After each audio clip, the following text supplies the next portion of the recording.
Okay, I think it's a little high. What's amazing is the distance from here to here in crookedness is less than 1/8 of an inch. It's between a 16th and an 1/8. That makes it leavable. Before it was 1/4 of an inch. Yeah, that I find amazing. So there must be something in the brackets of this radiator here also that I never picked up on. One must be twisted or bent. Yeah, this one's bowed up and this one isn't. Huh. Never been hit. I mean, I put that radiator in, so upper hose is a problem. Almost. Not quite.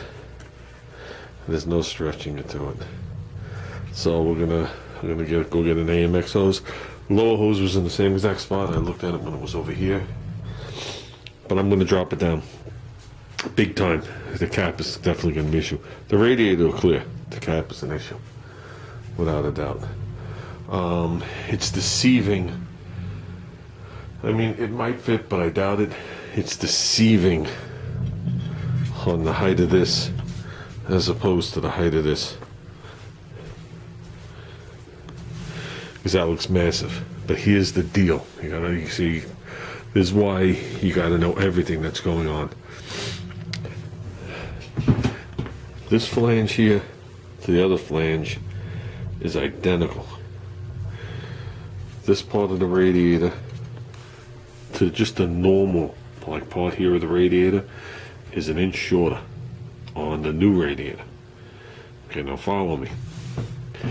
The core itself, okay, that's from where it sits down inside here to where it sits here, is 3/4 of an inch shorter on the new one, but they were able to squeeze out 1 inch wider, because this one ends and then has a metal rib. This one ends and has a metal rib. The other one actually has cooling tubes right to the end. So there's actually more cooling in the other one in core size. Plus this is a 2-core. This is a 3-core radiator. So that makes that tank look deceiving, like it's really high up. And where I took the measurements from is I ran my tape from this hole to that hole, made a straight edge before when the camera was charging, and then I just ran this to the straight edge to the top of that cap, and it's 7 inches. Okay, you can just about see it there, 7 inches. The other one sitting there like that is a little less. It's like 7 3/8. So when you look at that quick, it appears like the cap is like 2 inches higher when it's really 3/8 of an inch higher. Can the radiator be lowered and not look butchered and hacked? Absolutely. Absolutely, we could definitely do it. We do not have a lot of material here, but they have the extra holes drilled here. AMC did that for some reason. I had that on the car that this fit. That allows me to take this radiator, we'll just pick a number, say 1 inch, go up 1 inch, drill another hole, lower the radiator down, bolt it in 1 inch lower, and then use these holes, and it lands in the flat area here. And if this becomes exposed, if you do a 1/2 inch, it won't be exposed, but if it becomes exposed, you could just fill the hole with a bolt or whatever it is. There is ways of neatening it so it doesn't look bad to the eyes.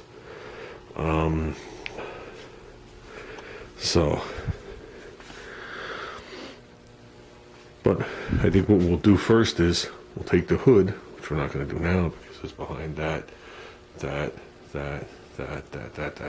back there still, and we'll lay it on here and we'll know if it's going to hit, and if it does, we'll know by how much and how much we got to load the radiator. As for lowering it down, no way. I'll do a straight shot down, but I'm nowhere near that triangle there, and I'm close, but we're not going to hit this triangle here.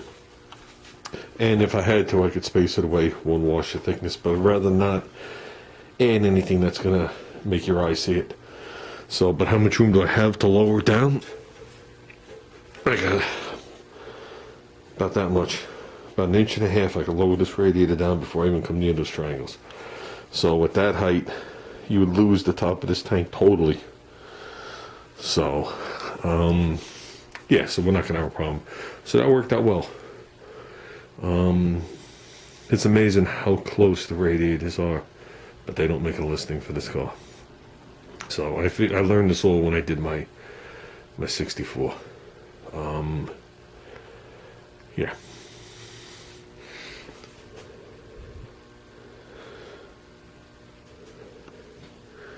And with that, I don't want to slip the fan in there because I don't want to slip.